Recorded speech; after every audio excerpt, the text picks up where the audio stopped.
This week on the show, we try to answer what happens to an open source project after developers have died. We tell you about the last bootstrapped tech company in Silicon Valley.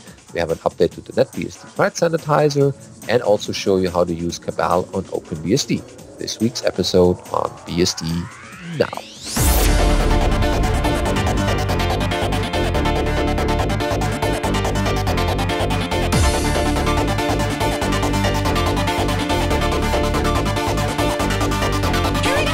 BSD Now, episode 224, The Boss Factor, recorded on the 13th of December 2017. Hello, I'm your host, Benedict Reuschling. And I'm Alan Jude. And as always, a great episode we have prepared for you this week. So our headlines starts with Life After Death for Code. This is over at Wired. Yes. So this is a topic that's come up in FreeBSD a bit lately, and when I saw the news story about it, I thought it might be interesting to see what other people's take on this was. So it starts out saying, you have probably never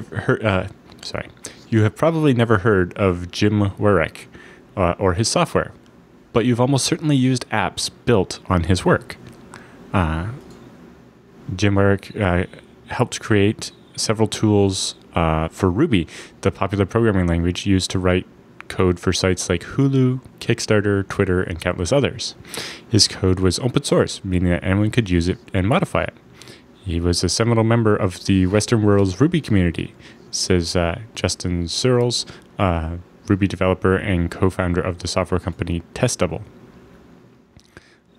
When Weirich died in 2012, Searles noticed that no one was maintaining one of his software testing tools. This meant there'd be no one to approve changes if other developers submitted bug fixes, security patches, or other improvements. Any test that relied on that tool would eventually fail as the code became outdated and incompatible with newer technology. This incident highlights a growing concern in the open source software community. What happens to code after programmers pass away? Much has been written about what happens to social media accounts after users die, but it's been less of an issue among programmers. In part, that's because most companies and governments relied on commercial software maintained by teams of people. But today, more programs rely on obscure but critical pieces of software, like libraries or individual components, written possibly by just one person. Some open source projects are well known, such as the Linux operating system or Google's artificial intelligence framework, TensorFlow. But each of these projects depends on smaller libraries of open source code to actually work, and those libraries depend on other libraries. The result is a complex but largely hidden web of software dependencies for each of these applications. And this can create a big problem, as in 2014, when the security vulnerability known as Heartbleed was found in OpenSSL, an open source program used by nearly every website that processes credit card or debit card payments.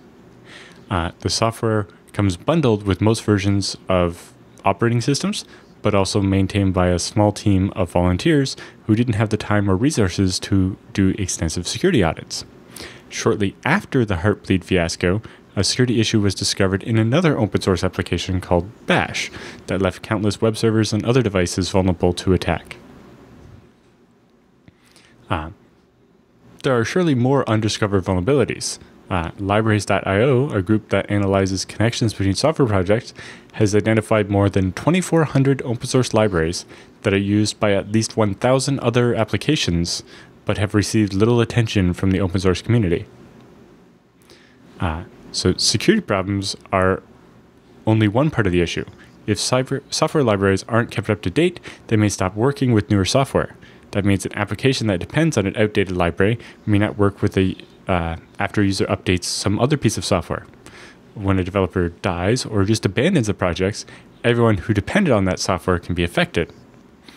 Last year, when programmer Azer Kurkulu deleted his tiny library called LeftPad from the Node.js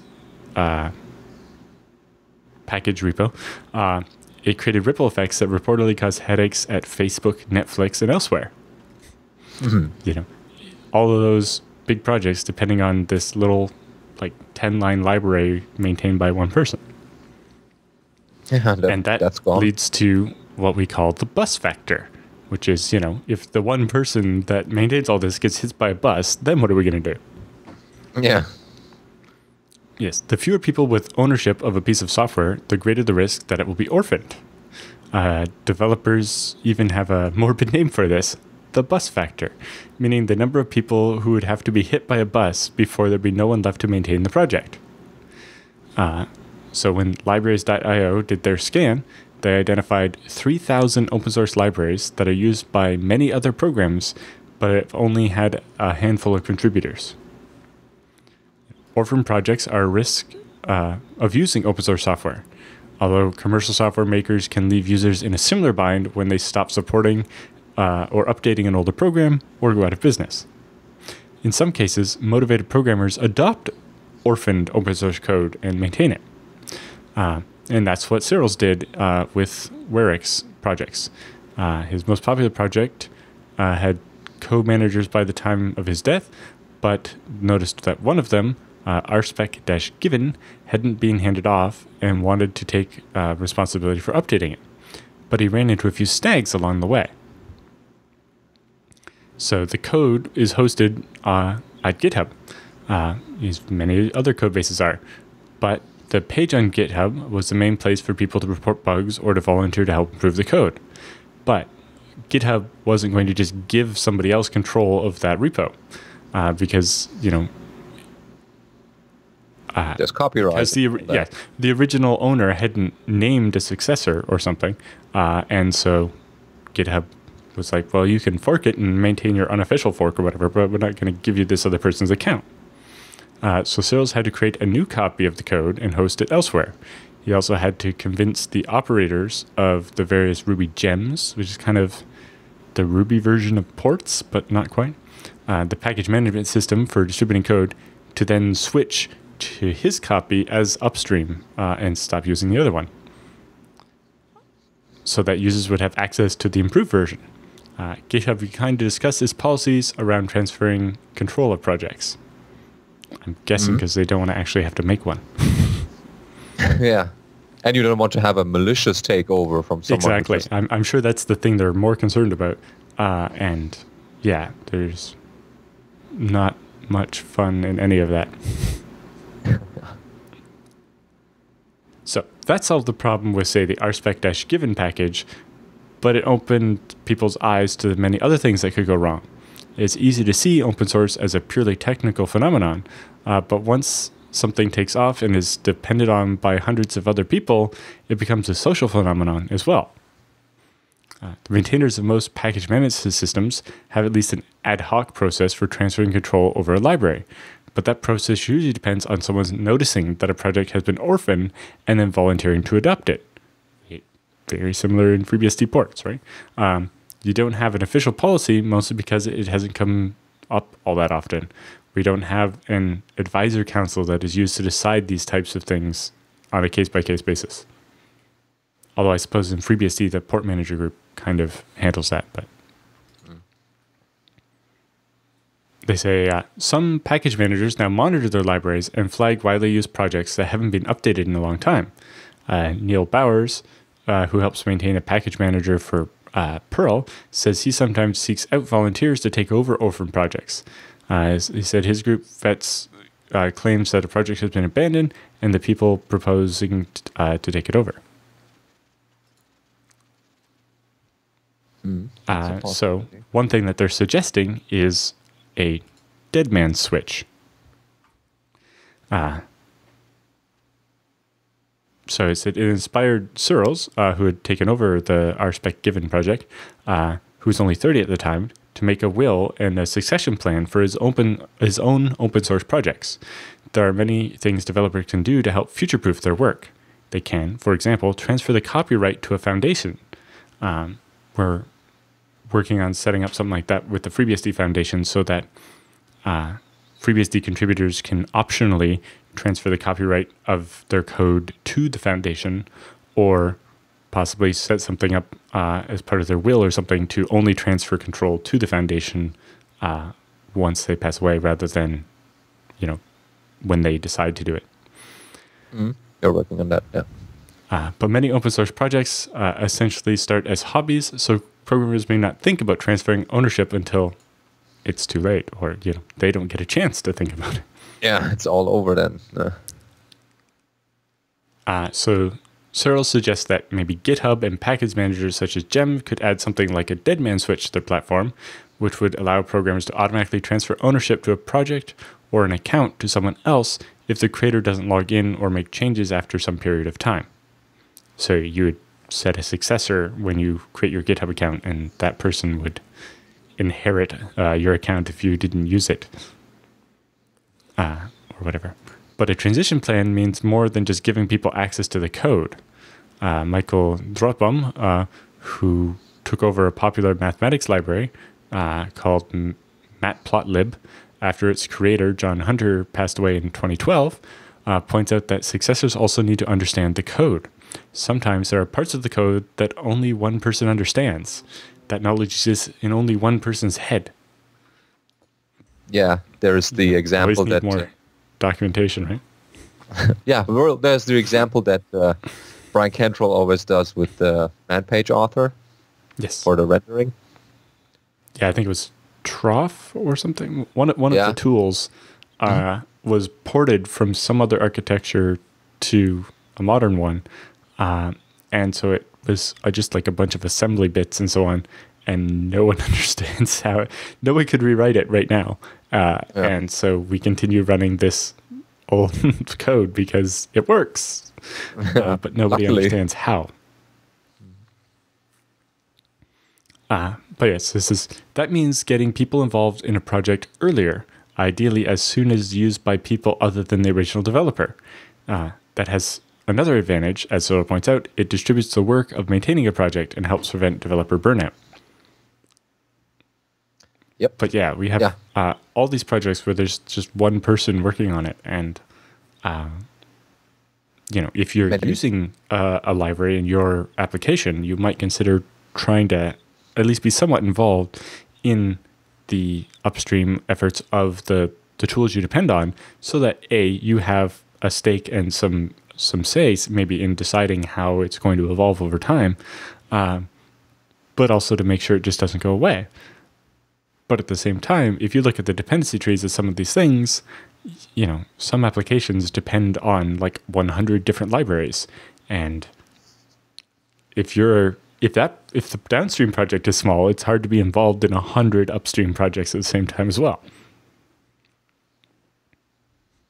Yeah, it can be a problem for pretty much every project if they have no succession plan or whatever that means.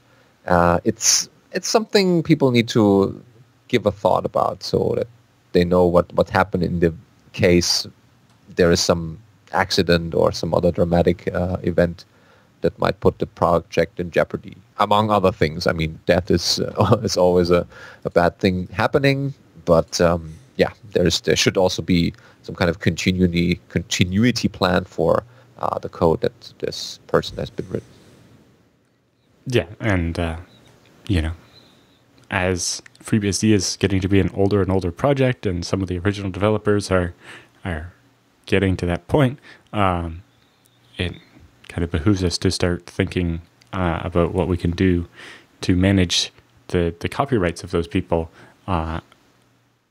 in addition to actually maintaining the code and so on as well. Yeah, so that the code doesn't die with you or the project that you were involved with. I know for a number of people, that's the point of being involved in open source, is to have something to make a difference beyond just your own lifetime. And so it's important to make sure that happens and that it's taken care of. Mm. Anyway, yeah, for sure. Let's move on to move on to something else. Yeah. So our next headline item is the last bootstrap tech company in Silicon Valley.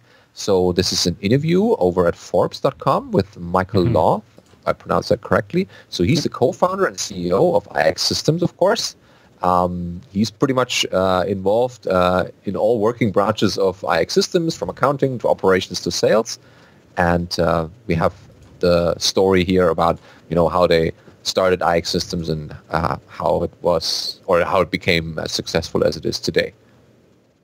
So the interview begins with my business partner, Matt Olander, that many people know in the BSD community, of course. Matt Olander and he were intimately familiar with the ups and downs of the Silicon Valley tech industry when they acquired the remnants of the then employer BSDI enterprise computer business in 2002 and assumed the roles of CEO and CTO. And fast forward to today, we still work in the same buildings where BSDI started in 1996, although you'd hardly recognize them today because, different company logos and a lot more people in there, I guess. So the company has grown, certainly. As the business grew from startup to a global brand, our success came from always ensuring we ran a profitable business. While that may sound obvious, keep in mind that we are in the heart of Silicon Valley, where venture capitalists hunt for the unicorn company that will skyrocket to $1 billion valuation. Unicorns like Facebook and Twitter unquestionably exist, but they are the exception. So the headline here is you live by the VC and die by the VC. And after careful consideration, Matt and he decided to bootstrap the company rather than seek funding. So they want to be as independent as possible from external funding. The first dot-com bubble had recently burst, and they were seeing close friends lose their jobs right and left at VC-funded companies based on dubious business plans.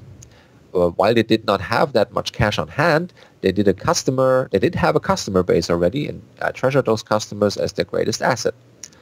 They write, "We conclude that meeting their needs was the surest path to meeting ours, and the rest would simply be details to address individually.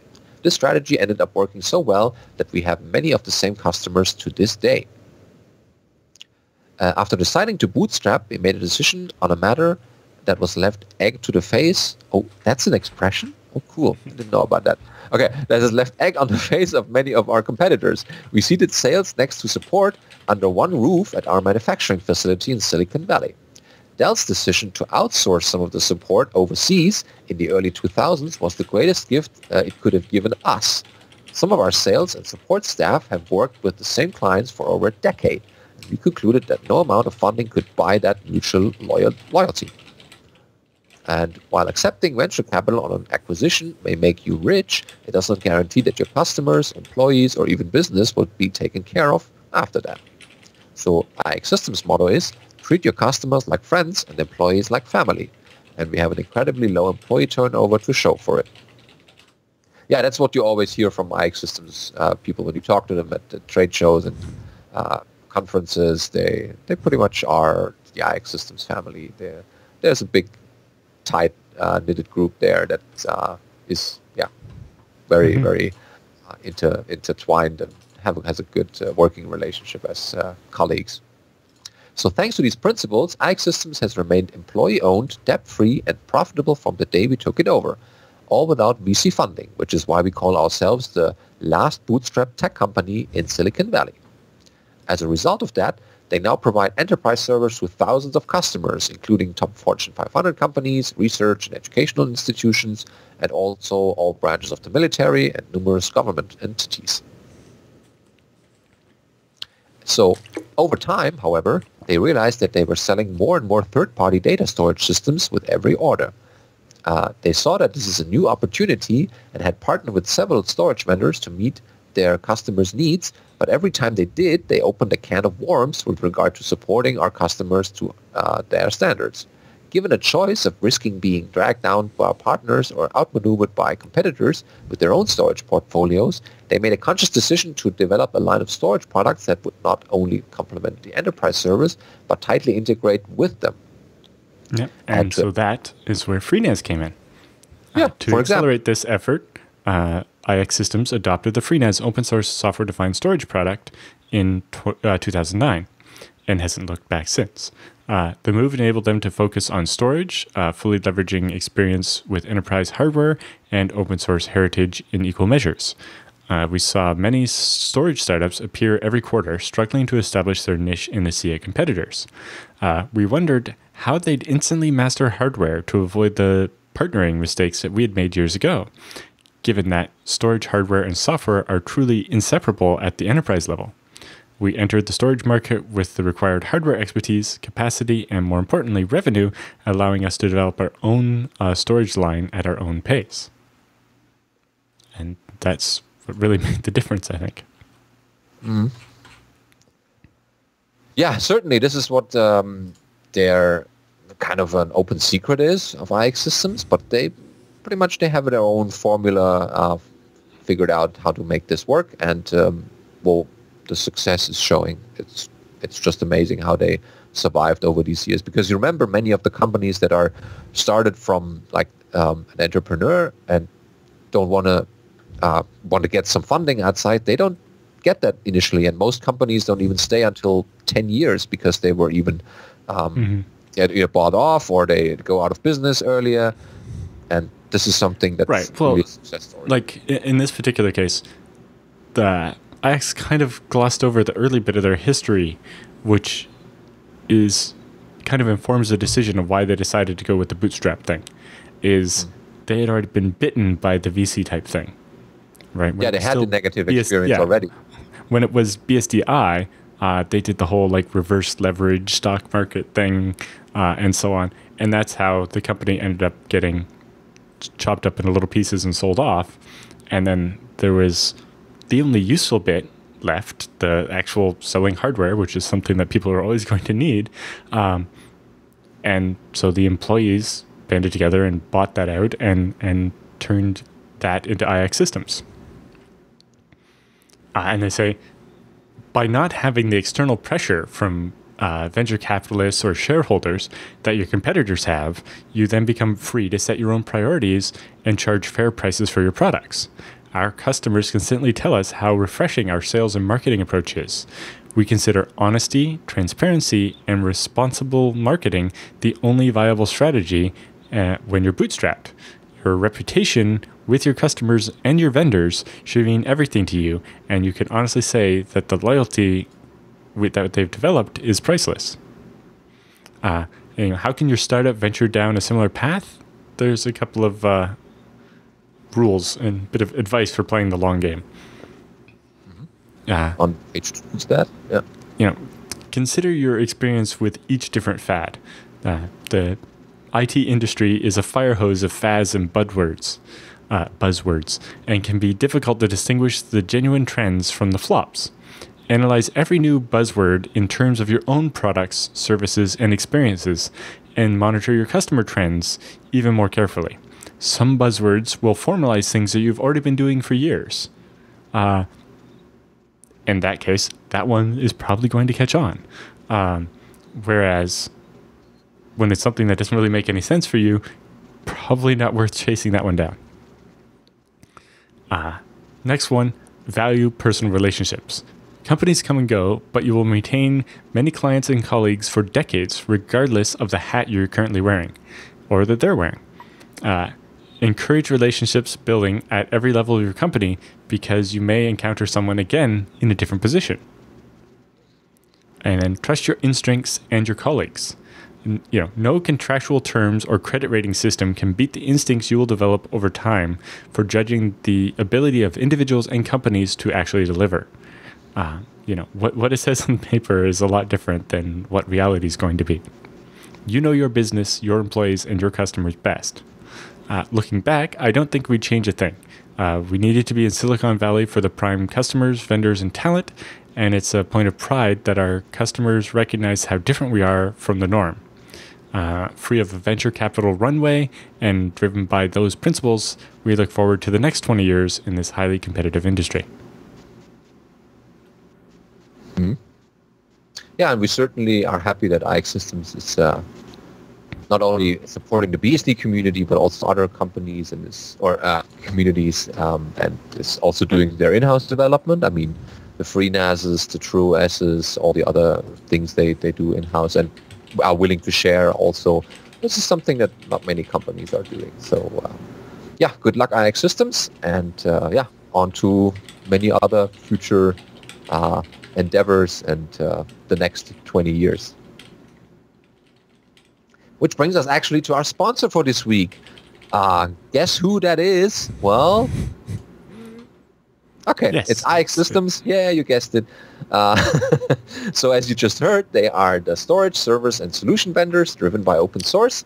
And they have a great lineup if you want to get a new server for your open source system that you're going to set up. Maybe you're setting up a new database, or you're setting up a new server to do virtualization, or you need a big storage array to cover your ever-growing needs for storage space or backup space maybe. Then just give them a call and tell them what you are trying to solve with this server, what kind of problems you're encountering, and they will tell us, they will tell you actually what kind of system they would build you and what kind of components fit well together, because they have built so many of these systems for companies and the government, many other institutions already, and they have the expertise to know which components work well together, hardware and software-wise, but also which give you the best performance benchmarks or the performance for your system that will make you a happy customer. Yeah, as you've kind of heard a little bit, and you can read more if you go over to their blog and go to the history section, it's a lot different than other companies. Like they mentioned that article, one of the good decisions they made early on was, instead of outsourcing our support or something, we're going to have support, sales, and productions all in the same building in our office here. And it's going to make sure that we provide the support we would want if we were buying the hardware. And that's what you get, right? It's why we're very happy to buy from IX, because, especially in our not that unique work case where we're going to be deploying these servers in a different country than where we live, it's very important that everything be done carefully and right, and then just shipped. And IX is the only company I would trust to do that. Mm. So did you get anything from them recently, or are you pretty much set for this year? With the 10 servers and 2 storage racks, I'm pretty much that's it for this year. But I'm sure there'll be more next year.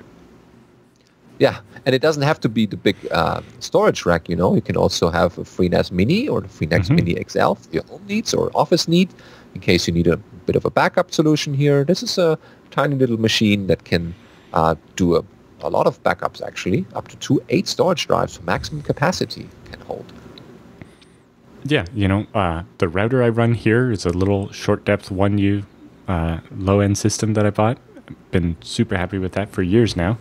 But, I think it says a lot that when Scale Engine designed and engineered our own custom video encoding appliance, we chose IX as the vendor to actually build it for us. Because even if we're shipping it directly to a customer, we trust that IX is going to do it right and make us look good. Mm. And so, that's why we have them build our custom appliances for us.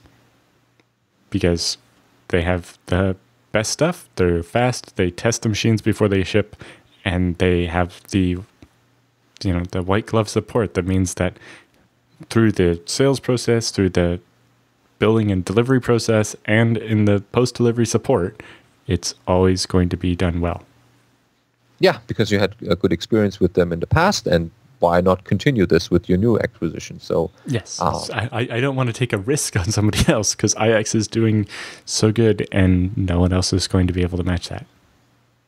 Yeah, this is what people are more and more figuring out. Oh, don't just buy from the cheapest vendor, buy from the vendor that actually solves your problem in the best way and does some extra stuff on top, like labeling some of these things. And IX usually turns out to be the cheaper option as well.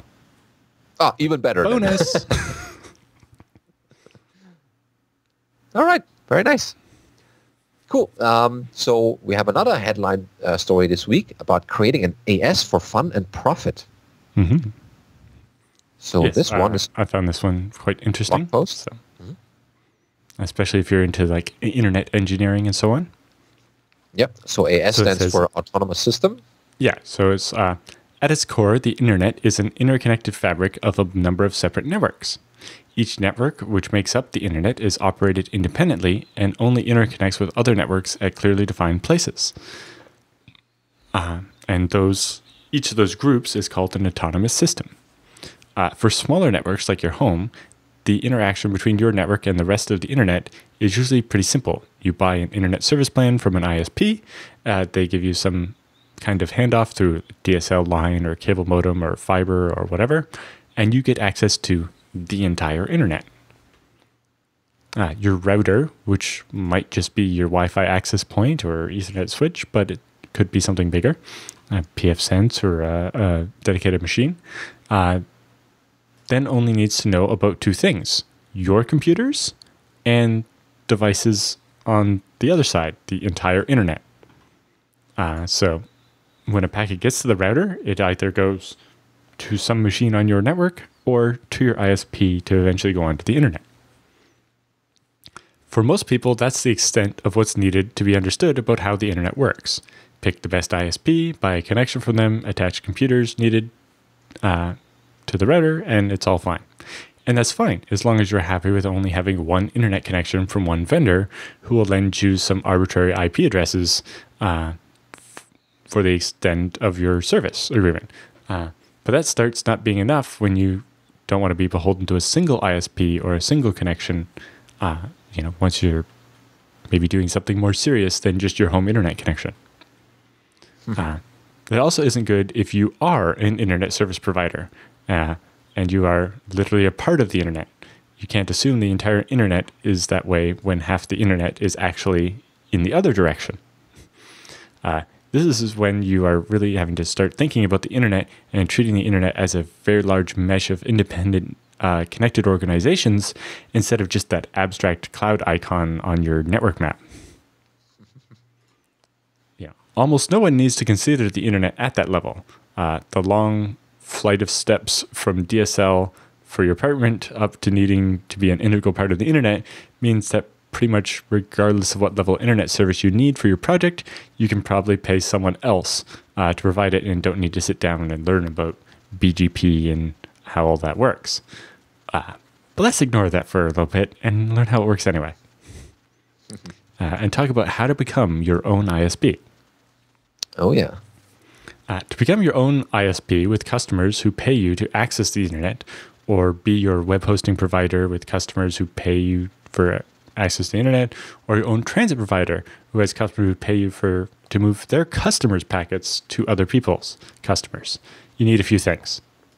First, you need your own public IP address space assigned to you by the Internet Numbering Organization. So, Aaron in the US or RIPE in Europe or so on.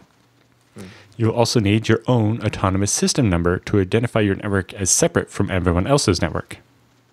At least one router connected to a different autonomous system and speaking the Border Gateway Protocol, or BGP, between them to tell the rest of the internet, here's my addresses and how you get to them.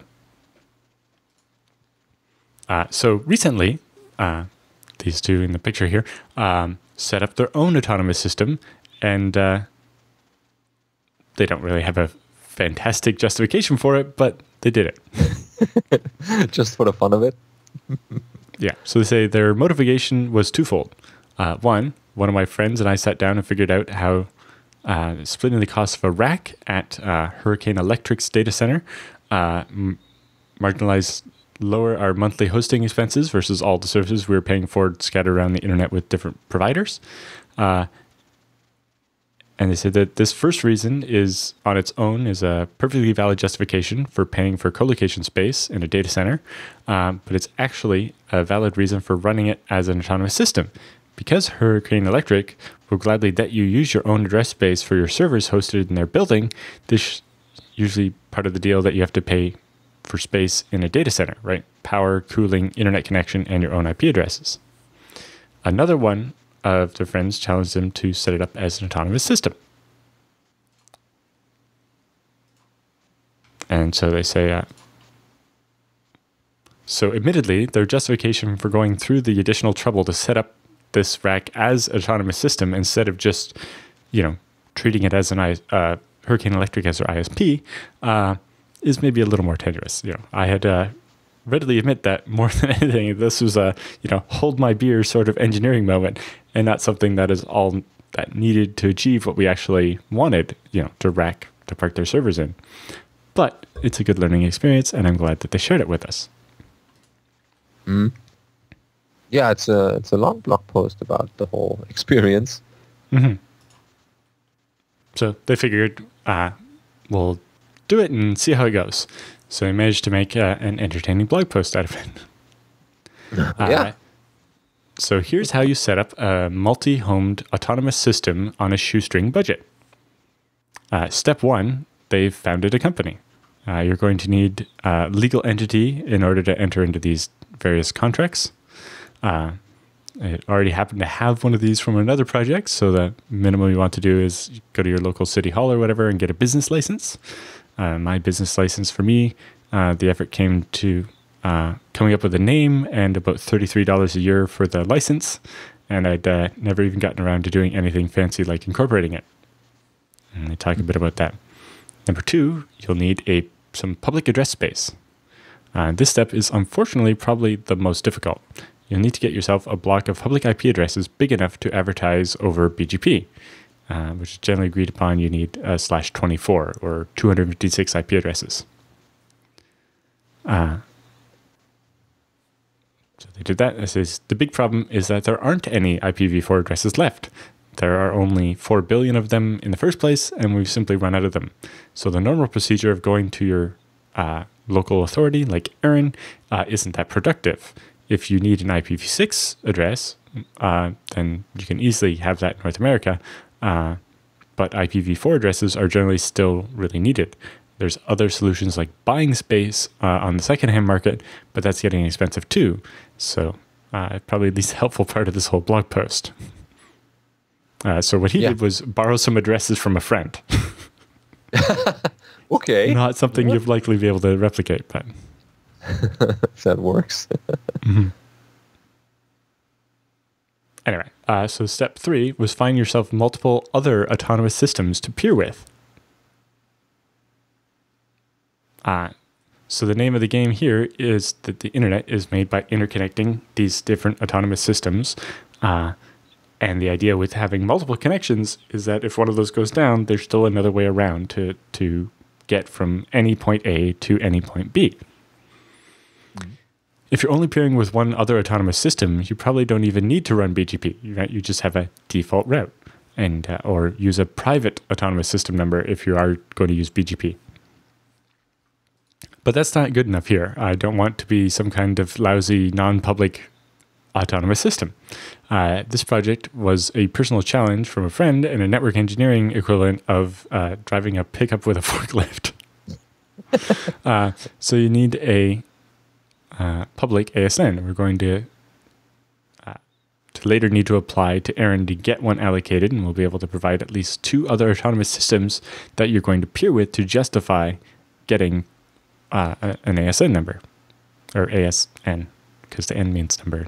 Anyway, this multi-home policy, where we're peering with multiple other networks, is also kind of neat because it means that if one of our upstream providers decides to take the day off or only provide a certain amount of bandwidth for the rest of the internet, we have alternatives we can use for our peering and links to other autonomous systems. This whole concept of peering and all the different types of peering policies you might want for your network is a pretty deep rabbit hole. So I actually ended up buying a whole book about it, which is nice.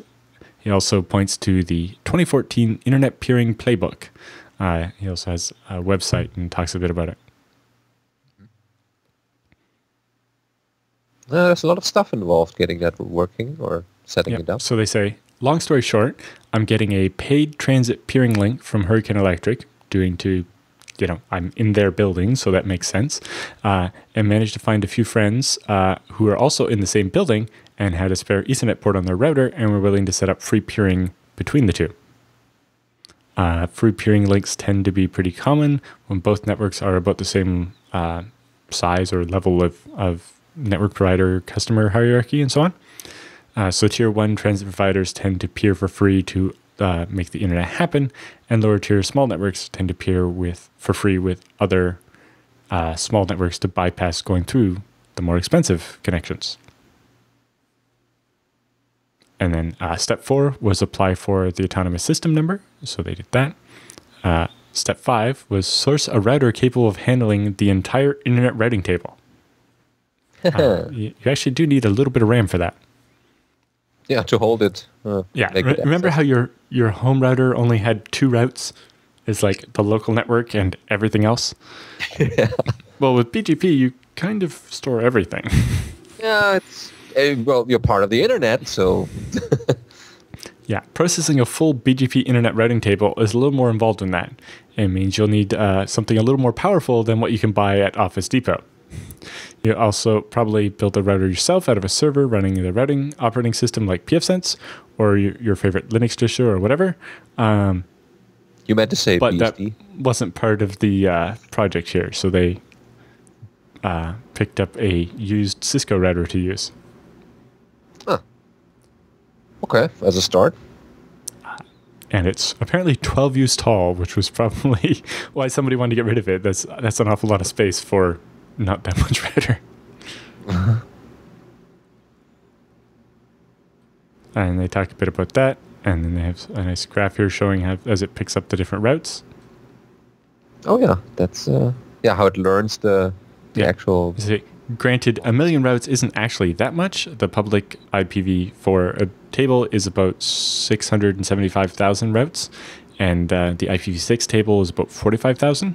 And they're both growing fast, as in another 2 to 3 years, the internet is going to exceed the capabilities of this particular router.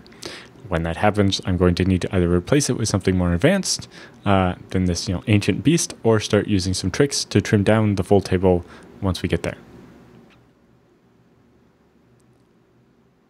Yeah, there's more graphs linked from that blog and more post. pictures of the hardware and so on. And then they say, then you just need to turn it all on and pray. And so say at this point, Hurricane Electric is feeding us all 700,000 routes to the internet, and we're feeding them our 2 routes to our local IPv4 and IPv6 subnets. And all that's left to do is order all our cross connects to the other ASs in the same building that are willing to peer with us, mostly for fun, and load onto their servers to build their own personal corner of the internet. The only major goof so far has been accidentally feeding the full IPv6 table to our first other peer that we turned on. But thankfully, he was much more powerful supervisor than that in their router, and so it didn't crash. So yes, once they started peering with the second person, they told that person, well, if you want to go to any IPv6 address, anywhere on the internet, you should go through me, which is probably not what they intended. Normally, to your peers, you would advertise only, here's my networks that I'm directly connected to, and that's it. If you want to go to the rest of the internet, you should use your paid transit, not mine. Anyway, in the end, setting up your own autonomous system wasn't exactly simple. It was definitely not justified, but sometimes in life you need to take the more difficult path. And there's a certain amount of pride in being able to claim that I'm a part of the actual internet, and that's pretty neat. And of course, thanks to all my friends who variously contributed parts, pieces, resources, know-how, and ongoing support to this project. I had to pull in a lot of favors to pull this off, and I really appreciate it. Mm-hmm. Yeah, I mean, people just use the internet and just think it works, but there's a lot of things need to be done behind the scenes and that we don't see that often. And this blog post kind of illustrates what's required to make this possible.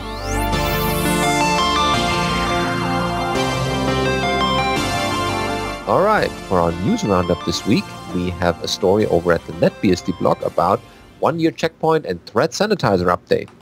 So they talk a little bit about their thread sanitizer update that they've been working on for some time, and we've covered this in earlier BSD Now episodes, of course. And they just give an update about the whole state of affairs that they currently have.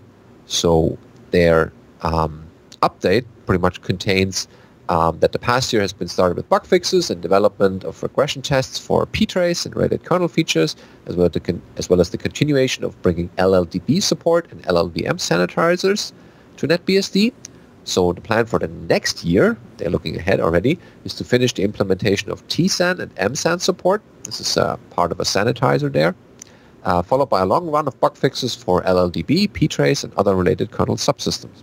Yeah, so maybe at the start we can go through a couple of these. So there's ASAN, which is the address-based sanitizer, UBSAN, which is the undefined behavior sanitizer, TSAN, which is the thread sanitizer, and MSAN, which is I don't know. Memory sanitizer? No. Maybe it's just memory sanitizer or something else. I don't know. Could be, yeah. If it's memory sanitizer, I would assume the address-based sanitizer was related, but I don't know.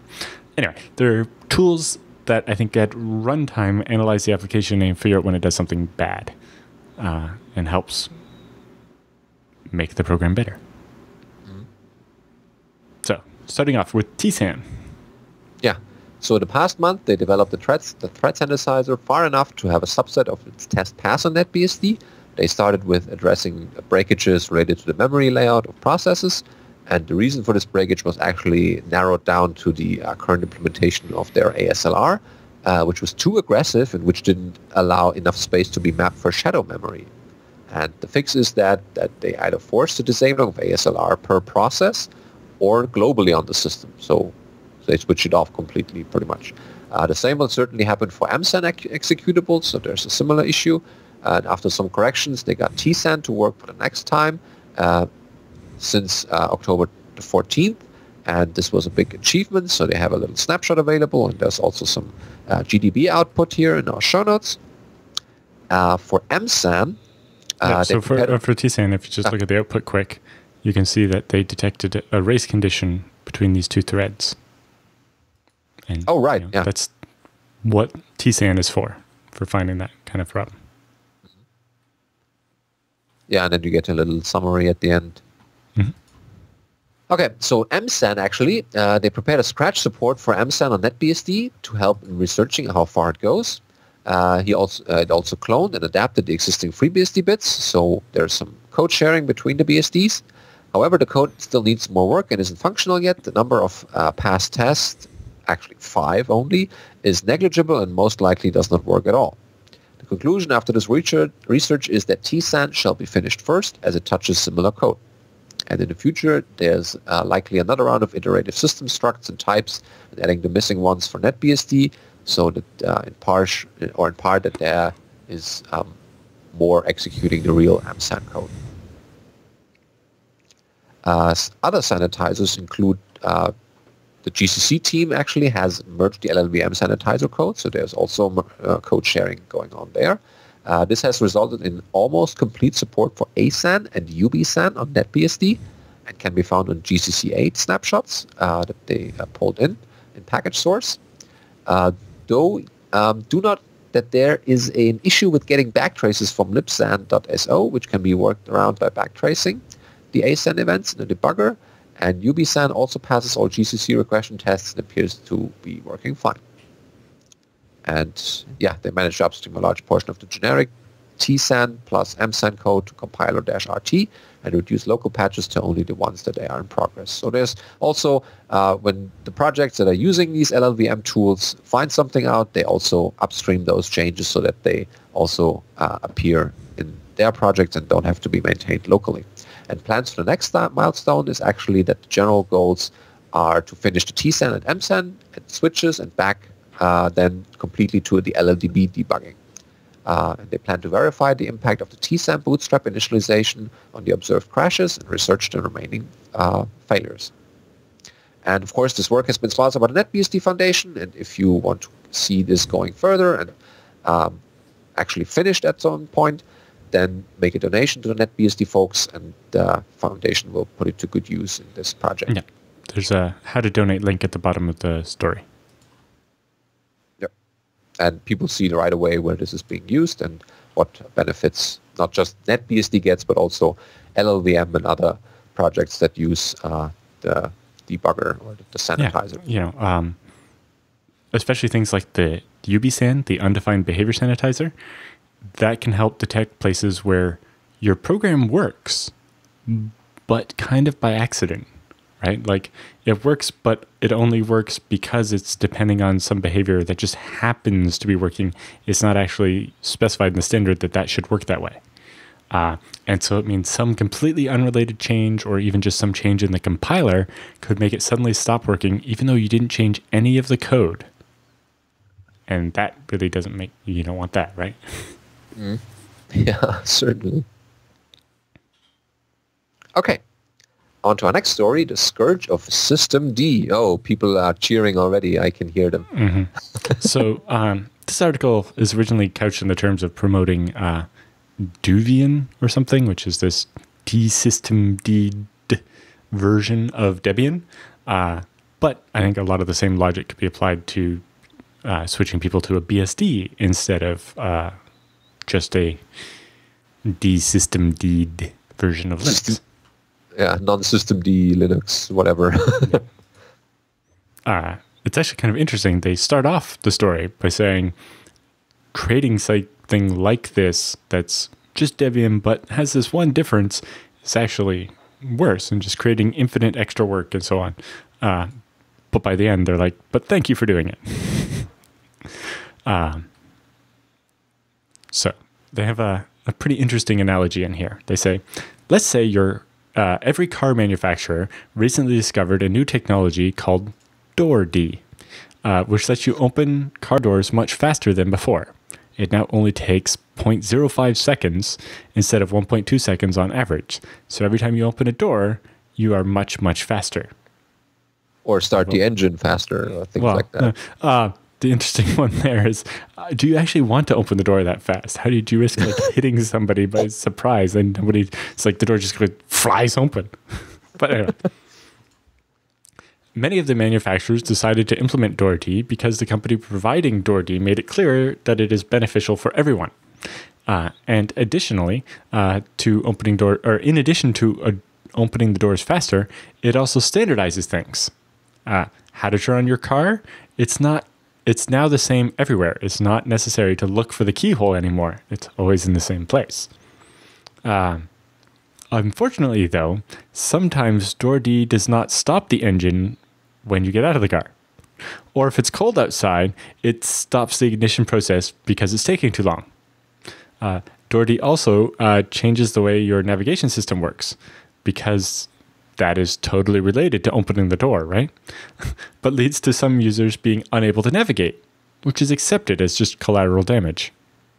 In the end, you at least have a faster door opening and a standard way to turn on your car. Oh, and if you're in traffic jams and you have to restart the engine often, it will stop restarting it after several iterations because that's not what you're supposed to do. You can open the hood and tune some settings there, but those will all be reset if you buy a new car. Yeah. Yeah, the analogies are there. Yeah, certainly. And so on. I'm still cursing at Systemd when I try to reboot the server, and it's like, you can't do that. I'm like, huh? Anyway, so some of you might ask yourselves, is Systemd that bad? And my answer to that is no, it's even worse. Systemd developers split the community over a tiny detail that decreases stability significantly and increases complexity for not much real value. And that's not theoretical. We tried to build Data Center Lite on Debian and Ubuntu, but servers that don't boot, that won't reboot, or Systemd Resolved that constantly interferes with your core network configuration made it too expensive to run Debian or Ubuntu. Yes, you read that right, too expensive. While I'm writing here in flowery words, the reason to use something other than a Systemd Linux is hard calculated costs. We are a very small team, and we simply don't have the time to fix problems caused by Systemd on a daily basis. And this is even without calculating the security risk that comes with Systemd. Mm. Yep. That was much to my chagrin when CentOS switched to Systemd, because one of the reasons we used CentOS for our couple of video encoding machines that had to be Linux were I learned Red Hat 8 when I was in college, and all the knowledge I learned then still applied to CentOS 6. And then in 7, it all went out the window. Yeah, everything's different, and it's Yes, and then, if config arp TCP dump, it's just not there by default. That's just IP adder config. Yeah. Well, yes, the IP command, I can sort of wrap my head around it now. Its default output doesn't actually answer the questions I usually have, though. Even IP link doesn't tell me if there's a carrier there or not. Like, is the cable plugged in or not? That's all I want to know. Anyway. Yeah, there are many more stories about systemd that could be told. Yes. But, if you happen to need to run Linux, don't dirty your nice, clean hardware with it. Run it in a DigitalOcean droplet. Or run a FreeBSD instead, because that's even better. But, if you do have to run Linux, keep it away from your hardware. You want to keep your hardware clean. Your hardware deserves better. Yeah, certainly. I mean, there's alternatives out there. It's not just this is the only system out there. And, people start looking for alternatives, actually. If you head over to digitalocean.com and sign up, you can spin up a FreeBSD or other operating system-based droplet in under 55 seconds. And they have a full selection of sizes, whether you want just half a gig of memory for $5, or if you need more.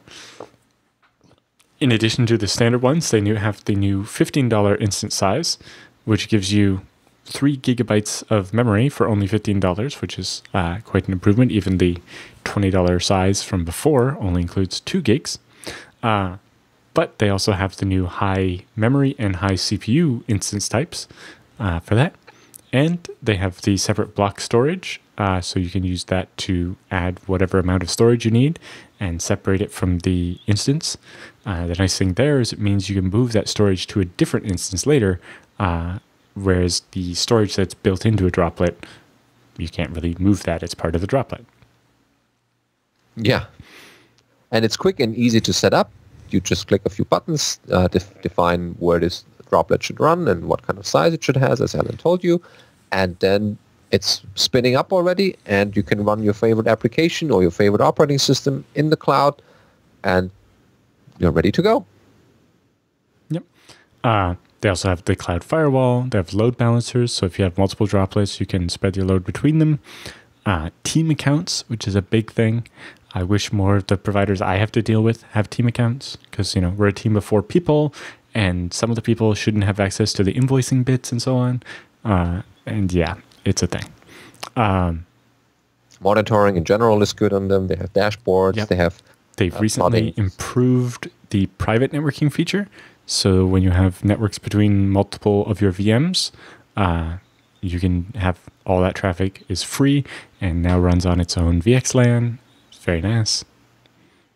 And you can spin up your droplet in lots of different locations, including San Francisco, Toronto, New York, London, Amsterdam, Frankfurt, Bangalore, and Singapore. Yeah. And you can get started on our little adventure with DigitalOcean here with the coupon code FreeBSD Now, which will give you a $10 credit to start your first virtual machine with your droplet. And start experimenting, testing out things, and it doesn't cost you much beyond the $10 that we give you initially. Yeah. They also have tutorials. They currently have 45 different tutorials that contain the search term FreeBSD. So if you're looking for a great way to just get started with FreeBSD or have little challenges, just working through a bunch of these tutorials, and the nice thing with doing a droplet is it has fast internet connection and so on, and it's not taking up extra resources on your computer. And if you just delete it when you're done, each of these tutorials or whatever, you only paid for a couple of hours at a price of a couple of cents, and it's not going to break the bank. Yeah, you can test something, try something out. Yeah, this is your gateway drug basically into the virtual world, into the cloud world with DigitalOcean. Yep. And the best way to see if you've actually learned something is after you finish it, delete the droplet and make a new one and do it again. Yeah, just for as a learning exercise. Yes, it's like, you'll know you actually know how to do it if you can do it a second time. All right, on to our next story is about using Cabal on OpenBSD. So it starts off with, this is a quick rundown for using Cabal on a write XOR execute world. So this became mandatory in OpenBSD quite a while ago, actually. So these binaries are only allowed to be executed from designated locations, or mount points in this case. If you use the auto-partitioning layout during the install, your user local will be mounted with WX allowed. So for example, here's the entry for the machine that this blog post was using. So you just see there's, with the file system option here, there's a WX allowed option there.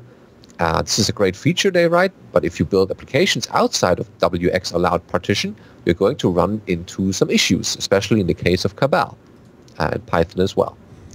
And they provide an example to do a Cabal install pandoc. And you can see here that they just try to pull down the sources and resolving the dependency. And then there's an error that says some packages fail to install, and these are basically dependencies, error, permission denied, can't execute those. So the error isn't actually what it says. The untrained eye would assume permission issue, but a quick check of dmessage reveals that it's what is actually happening. So this tells you that it tries to execute this read or execute binary outside the WX allowed mount point. And OpenBSD is killing the above binary because it's violating that principle and hasn't been safely kept in its user local corral. So they could solve this problem quickly by making your home partition as WX allowed. However, this is kind of heavy-handed and reckless because we don't want to allow other potentially unsafe binary to execute, just the Cabal stuff. Instead, we will build all of our Cabal stuff in user local by using a symlink. So you run doas, you create a new directory in user local and call it Cabal or Cabal build, depending on how you like it. And then you do another, and then you change ownership, of course, to that. Then you delete the hidden Cabal directory, which is the old non-working Cabal, and then you just create a soft link to that .cabal from your user local /Cabal directory. And we're almost there. So some Cabal packages built outside of your hidden Cabal. Is it a file or directory? Should be, that could be a directory. I'm not sure. So then you run Cabal install your original program, and you also, again, get another permission denied error, because fortunately all of the packages that you have now come across do all this with respect to tempdir, the environment variable. So you have an alias set Cabal for your tempdir environment variable that you set to user local /Cabal/build. And with that, you should be able to Cabal without issues. So far, pandoc, shellcheck, and hackhill have all built fine. So there's a little too long to read section down there where you can reproduce these steps and make your OpenBSD work properly with Cabal. Yep.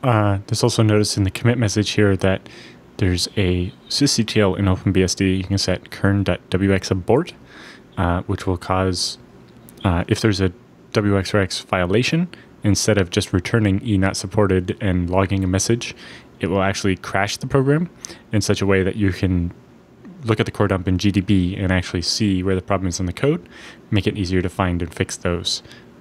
Slightly less useful for ports and more for the base system, but still it makes it possible to find and fix the problems. Yeah, similar to the almost same system we have on FreeBSD for Capsicum for causing the abort when there's a Capsicum sandbox violation.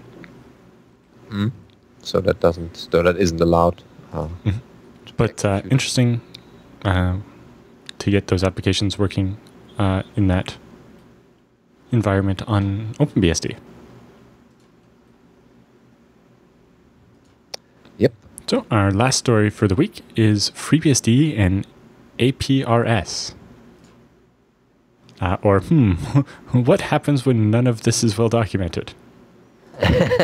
Oh yeah, this sounds like a story just for us. So this is over at Adrian Chad's blog. So Adrian Chad is the FreeBSD Wi-Fi person. Yep, Oh, you can say that. And in particular, One of in this case, he's working on some ham radio stuff. So he says, here's another point along my quest for amateur radio on FreeBSD, bringing in basic APRS support. Yes, someone else has done the work, but in the normal open source way, it was inconsistently documented. So first to figure out the hardware platform. So he chose the following, a Baofeng UV5R2, since they're cheap, plentiful, and do both VHF and UHF. A cable to do sound level conversion and isolation. And he says, and yes, I really should post a circuit diagram and a picture. Then he has a USB sound device, primarily so I can whack it into the FreeBSD Linux devices to get a separate sound card for doing the radio work, and a FreeBSD laptop. It'll become a Raspberry Pi plus GPS plus sensor plus an LCD thing later, but for now, a laptop is easier. It goes on, it says, the Baofeng is easy. Set it to the right frequency. So VHF for APRS, it's at 144.390 megahertz. Turn on the Vox so it don't have to make up a push-to-talk cable, and it's done. The push-to-talk bit isn't that hard. One of the microphone jack pins is actually push-to-talk. If you ground it, it engages the push-to-talk. So when you make the cable, just ensure you expose a ground pin and a push-to-talk pin so you can upgrade it later. The cable itself isn't that hard either. It had a Baofeng hand mic lying around. They're like $5. So he pulled it apart and stole the cable out of it. He's trying to remember to take pictures of that. And here's a picture he found on the internet that shows the inputs and kind of maps out how the pins map out. Okay. This is now in a bit further. I bought a bunch of 600 ohm isolation transformers for audio work, so I wired it up as follows. From the audio output of the USB sound card, I wired up a little attenuator. Input is 2K to ground, then 10K to the input side of the transformer. Then the output side of the transformer has a 0.01 micro F green cap capacitor to the microphone input of the Baofeng. From the Baofeng, I just wired it up to the transformer. Then the output side then went to another 0.1 micro F green cap in a series to the microphone input and the sound card. In both instances, these capacitors are there as DC blockers. He said, I draw up a circuit diagram, but for some reason there's no easy tool here in Blogger to do that. Okay, so that's a bit is easy. Then do the software side.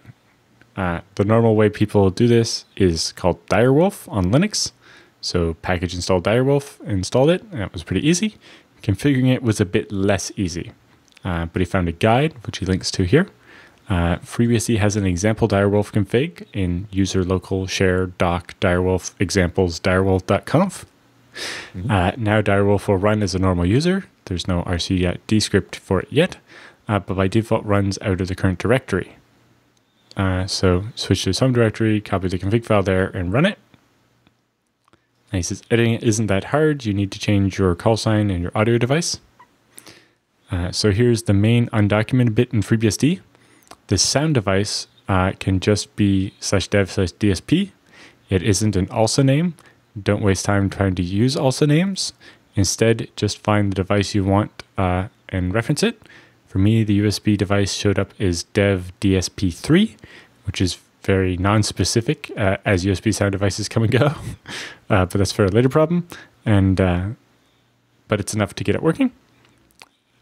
So yes, following the above guide, using the right sound device name resulted in a working APRS modem. Next up, something to talk to it. So he installed XASTIR, Zaster. I don't know how to. It's, well, when you run it, you'll find exactly how old an X application it is. It's very nostalgically old, but it's enough to get the APRS positioning up and test both the TCP/IP side of APRS and the actual radio side. And he has a link to a second guide there for doing it all on a Raspberry Pi. So that's it. So far, so good. It actually works enough to decode and watch APRS traffic around me. I managed to get out position information to the APRS network over both TCP/IP and relayed via VHF radio. Oh, very cool. So this case, this is, I think, tracking aircraft locations around his house. Yeah, flyovers and all that.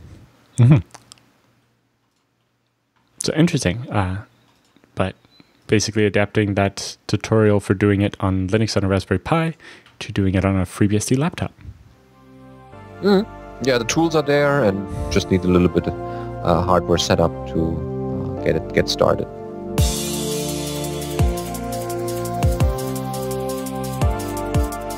So, time for our Beastie Bits this week. The first one is the Brian Cantrell video, Zebras All the Way Down, which I've watched, of course.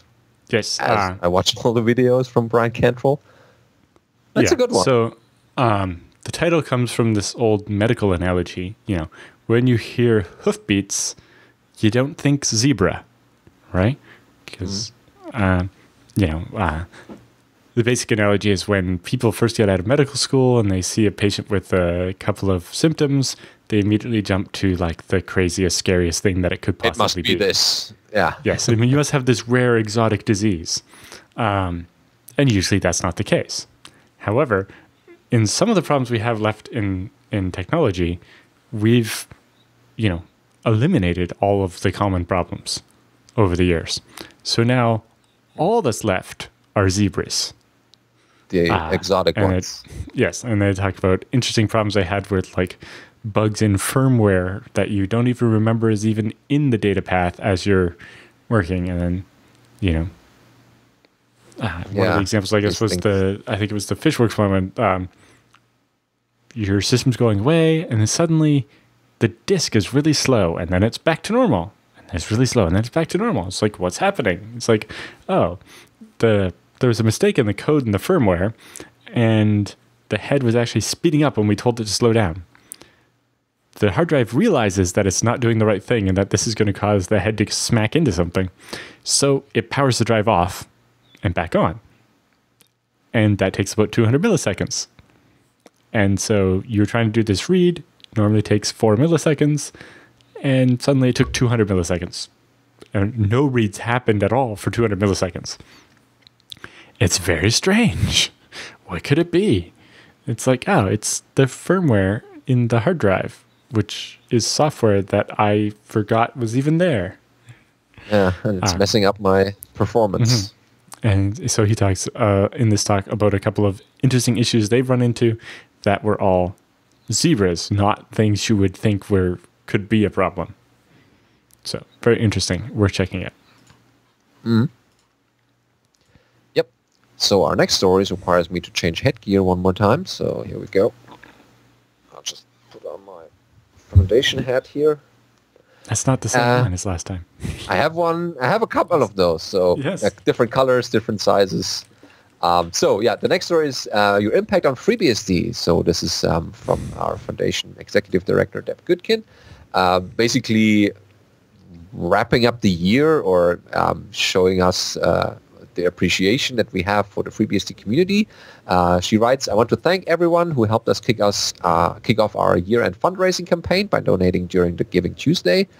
So we promoted that on the Giving Tuesday with social media, and your generosity raised over $8,000 from 110 donors in total. And let's continue this fundraising momentum by helping us meet our 2017 fundraising goal of $1,250,000. Yeah, we're a little bit short yet, but there's still time in the year to make that happen. So she had the honor of running the FreeBSD Foundation for 12 years now, and we're thankful that she's still doing that. She's been doing a phenomenal job here. She writes, my unique position has given me insight into not only the foundation, but also the latest happenings in the FreeBSD project, corporations, universities, and even other open source communities too. In fact, over the past year, she's traveled around the world talking to a wide variety of people about FreeBSD. From her myriad of conversations, she learned that people are working on, what they're working on, why companies are using it, or switching to FreeBSD, what FreeBSD features and support is desired, and what are the long-term interests from government, universities, and companies. And all this information has not only validated the important work that she's doing to advance FreeBSD, and everyone else, of course, who's also working on the project, it has also helped to determine the areas the foundation will focus on in 2018. And then she lists a couple of the 2017 projects here. Most of them we've covered in last year's episode. So we had that already. She finished us the letter with, we have a big plan for 2018, of course, including increasing our software development work, improving FreeBSD testing and infrastructure. Yeah, you can be excited about that. And bringing FreeBSD representation into more universities, providing additional educational and training material. We also want to recruit more contributors and users and promote FreeBSD at even more conferences around the world. Yeah, I see my travel schedule getting tighter and tighter. Yeah. Yep. So as she writes, she's excited about the work we've been accomplishing this year, but more importantly, what about we can do to grow the community and make FreeBSD even better? We need your support to continue and increase the work we are doing. So spread the word and consider making a donation to the FreeBSD Foundation, of course. And yeah, hopefully we'll have a good 2018 as 2017 wraps up. There's also PS down there. If your company uses FreeBSD, please consider sharing information about our partnership program, which hasn't been so well distributed yet, so many don't know about it yet. It's still new, yeah, but companies should take a look because it has a couple of benefits for them. And this is something that couples the foundation a little bit more with the companies, providing a feedback channel for them, and also giving them access to resources and developer summits and all these things that can be of mutual benefit. I'll keep the head on. So the next story is the secret to a good GUI over at bsdmac.org.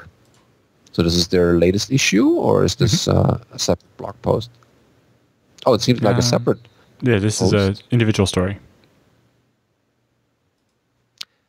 So yeah, this is by Rob Somerville.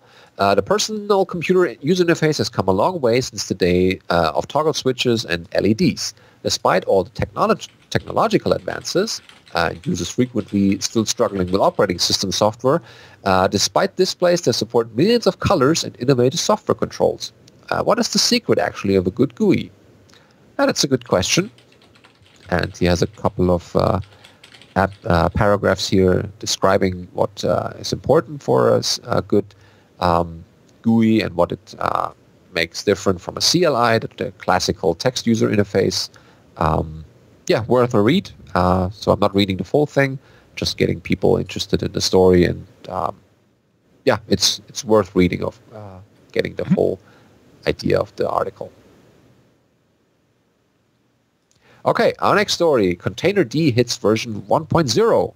Yes, so Docker is slowly being rebuilt and separated into a number of separate components. One of those components is Containerd, which takes care of actually building the container part. And they're slowly trying to pull more of the logic and stuff out of Docker and put that into Containerd as far as setting up the container, setting up the network, etc. So the current Containerd in this release actually supports being built on FreeBSD, so it can run native. But it means that it could be extended to actually properly use FreeBSD and jails and so on. So rather than having to try to keep up with the whole of Docker, it would be just the part that actually builds the container, and then the rest of Docker would be just running its normal way. And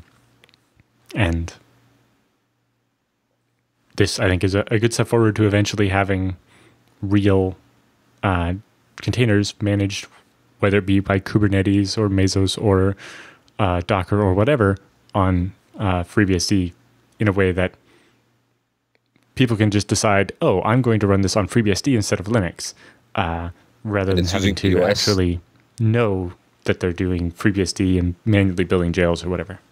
Yeah, and it's because it's using the operating system specific containerization frameworks. And abstracting that away so the user just like, I want this app and this operating system and just make it work for me. Yeah. Yeah, this is a good development, and we should keep a lookout and see what they are coming up with in the future.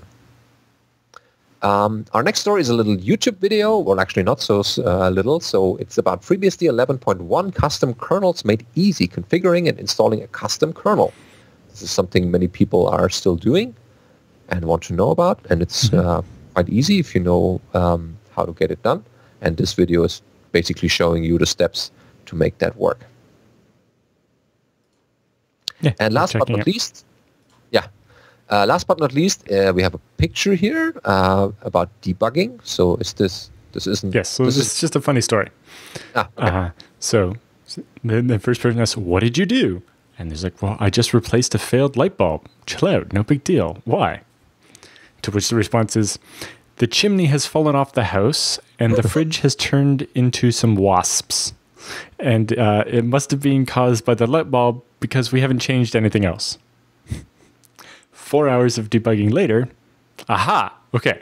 So there's this random bit of fuse wire in the basement that was being used to hold the TV aerial wire in place. For some reason, the chimney wasn't actually cemented in place, just sort of balancing there with the TV aerial stuck to it.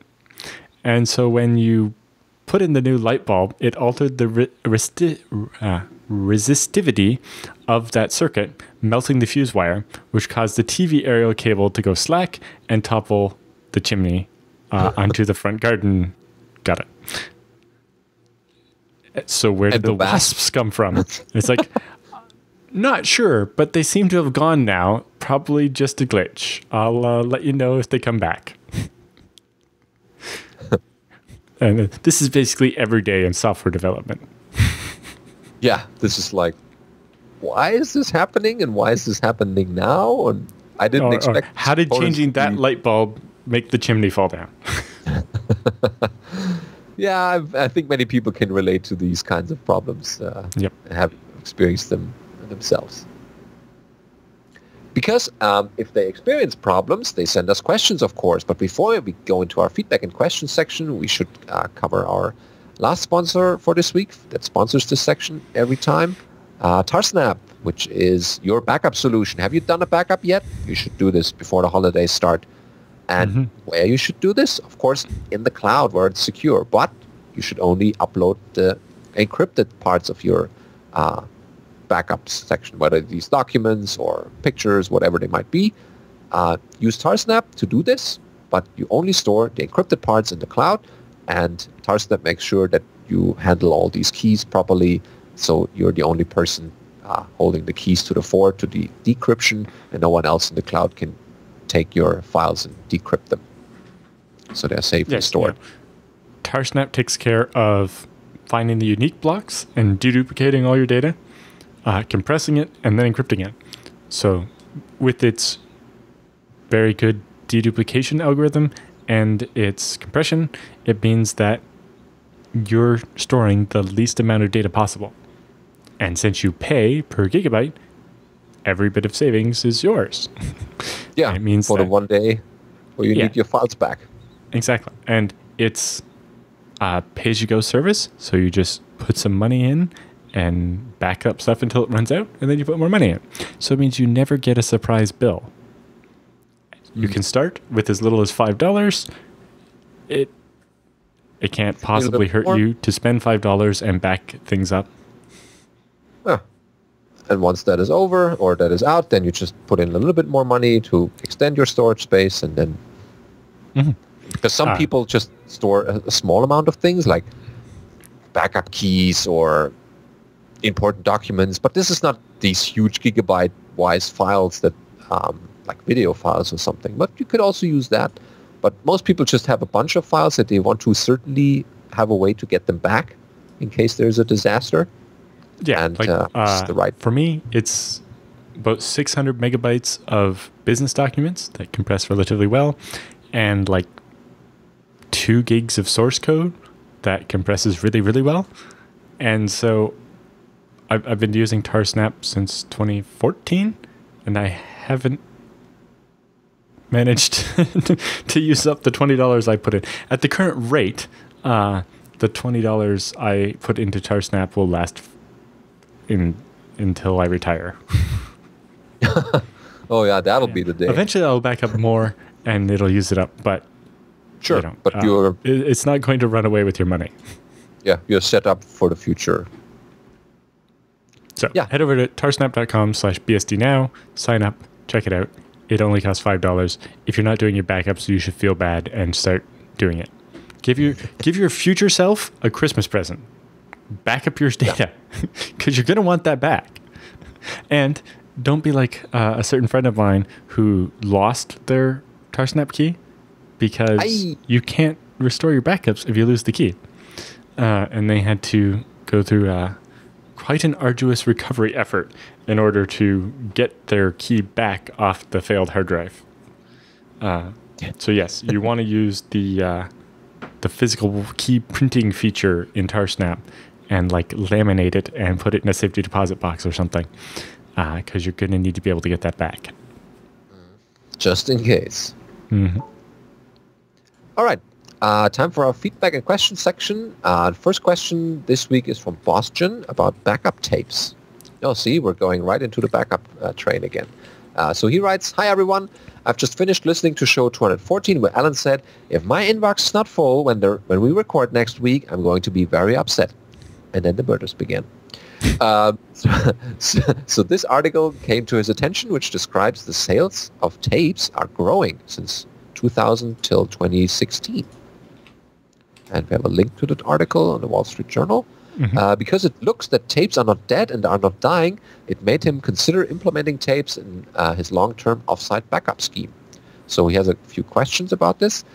First one, should I use ZFS, send and receive, for backup to tapes, or some other program such as rsync or Bacula?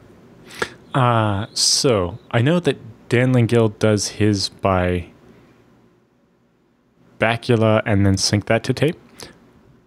Depends on what your restore might look like.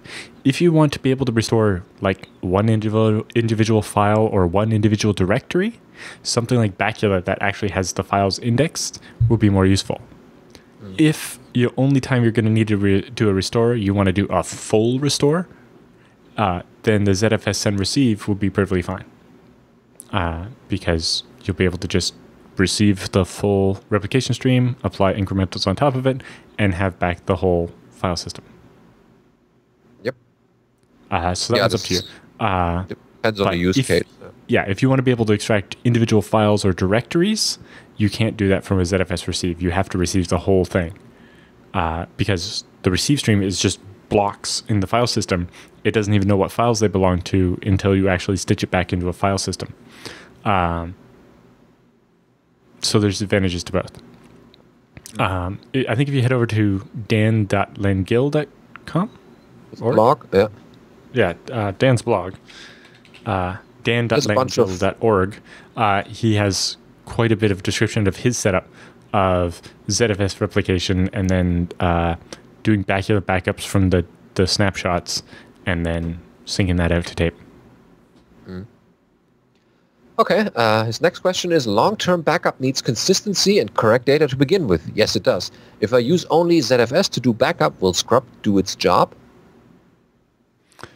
So if you're backing up to the tape, you might be able to do a scrub on the tape, but that would be terrible and like take months because of the seeking.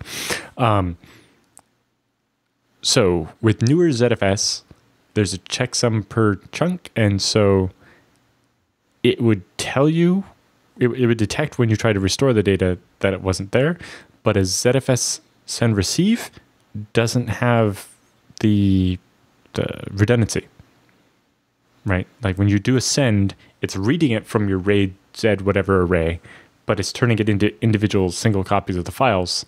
So if the send receive is damaged at all, you won't be able to restore it. Yeah, be bad. Yeah. For restore. So Scrub's not going to help there, although I don't know if that's what he's asking. You're going to want to do a scrub maybe before you do the backup so that you find any problems and read them. You don't need to, back because up the erroneous parts. as you do the backup, you're basically going to read almost every file anyway, so it's almost as good as a scrub.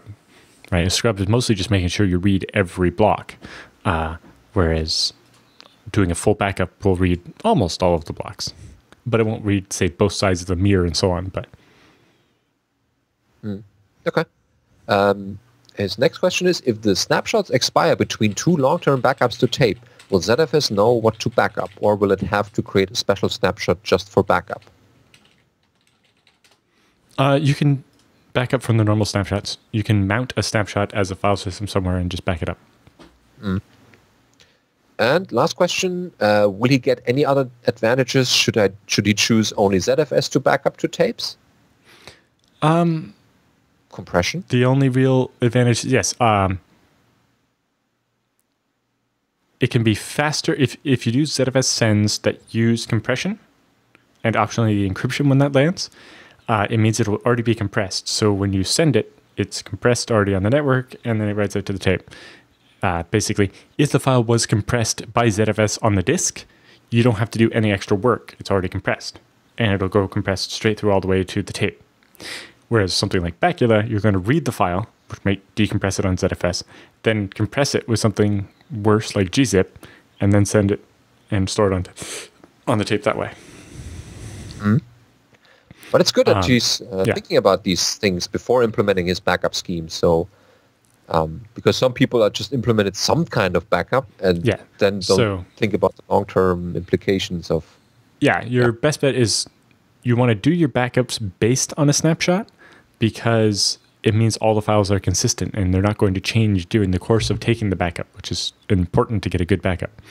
But yeah, there are pros and cons to using ZFS as the format on the tape for your backup. You can't extract individual files, and if it gets damaged, the whole send stream is not really recoverable, whereas with something like Bacula, maybe you can extract most of the files anyway. Or there might be third-party tools that could read the backup from Bacula, whereas with ZFS, you have to have ZFS support within the operating system that you're backing up to or restoring to. Yeah. But, there's ZFS for Windows now, so... soon. Yep. All right, on to our next feedback question. Best person to talk to is probably Dan, if you need help with that. Yeah, with tapes and all that. He's pretty... The tape master. That's a good description, yeah. All right, the next question is from Philip. A long time ago, there was script. He writes, "Hi, Alan and Benedict. I've implemented a short script which should block malicious IPs at my firewall. This is something that was a long time ago, and I forgot about it. While walking through my system, it came to my mind. Now I want to share it with other users and my future me." So he has a GitHub page linked that has the, it's a Spamhaus drop rule, basically. It simply downloads the so-called drop lists from Spamhaus and persists them as a table file for PF. Then PF could use it to block all traffic from and to the listed IPs. Because admins are lazy, it integrates as a periodic script which will be executed daily and update the lists. Now you might ask, what are these drop lists? So there's a description from the Spamhaus website. The Spamhaus drops, which stands for don't route or peer, lists are advisory drop all traffic lists consisting of net blocks that are hijacked or released by professional spam or cybercrime operations, used to dissemination of malware, Trojan downloaders, botnet controllers, stuff you don't want to have in your network or on your machines. Yeah, so maybe you want to cover it in your show, which we just did. The script can easily be modified to grab more lists from the internet. Yeah, that's good to have. And I think I've... There's a GitHub link here in the notes. Yep, I've been talking to him offline about joining us at the FOSDEM Dev Summit. So he just needs to figure out a couple of things maybe that can work out. Cool, thanks for the script, and people can check it out in our show notes. The next question is from Adam about the ZFS pool monitoring. Oh, that's always a good thing to do. He writes, "Hi, I don't know if this is useful at all, but I've recently started using Ansible to gather information on my ZFS setup. some kind soul has written a module for Ansible to cover a lot of the ZFS stuff, meaning detailed output can be gathered with a few lines as below. So there's a little snippet from the Ansible playbook about gathering facts into a dataset variable, and then use this fact to report the space usage on the ZFS file systems under this data file, or data variable, actually. And then basically you have a debug section that gives this out in a nicely formatted way. So he links to the Ansible documentations to do this. There's also zpool options. Yeah, they're getting more and more ZFS support in there with the releases that they put out. So this is something that I look forward to. He writes, while not real-time monitoring, I find it very useful, and somehow someone clearly has a desire at one point in the past for this functionality, as it's baked directly into Ansible. So he has an example here of how a result would look like. So you can see the disk free, the name of the data set, and the size. So, and then also, of course, the pool data, how much space it has free out of the total disk space in the pool. Yeah, this is something people could look at. It's an ad hoc query, but yeah, if you could pull that into your regular monitoring system as a periodic script, this could be something that, why not? Cool. Thanks for the script. And our last question this week is Damien about Knoxbach. Oh, wow. Cool. Hello, JT, Alan, and Benedict, he writes. Please excuse the tardiness of this letter. It was my intention to write this as a Thanksgiving message to the show, but work has been intense. This past Thanksgiving in the USA, that's good to mention here, had him pondering about all the things he has been thankful for this year. The one thing that stood out was the BSD Now podcast. Oh, see? I've been watching Jupiter Broadcasting content for years now, and BSD Now from episode 1. It has been the best thing he has ever done, he writes. I was already interested in BSD or BSD Curious when the show started, thanks to Alan's commentary on TechSnap. Yeah, there was a little cross mentioning there. So when BSD Now started, he was super excited. It has literally changed his life for the better. BSD Now was the catalyst for his learning more about sysadmin skills and about Unix in general. For the last 10 years or so, he's been a lone web developer in a small town doing sites for local businesses, and being armed with a DigitalOcean account and the skills and tips he picked up from the show has been priceless. Getting to know tools like EasyJail, BEADM, and the ins and outs of working with a FreeBSD system has been the only way he could manage multiple sites with the proper workflows and still stay sane. And armed with these new skills, he has already more and more amazing things made happen.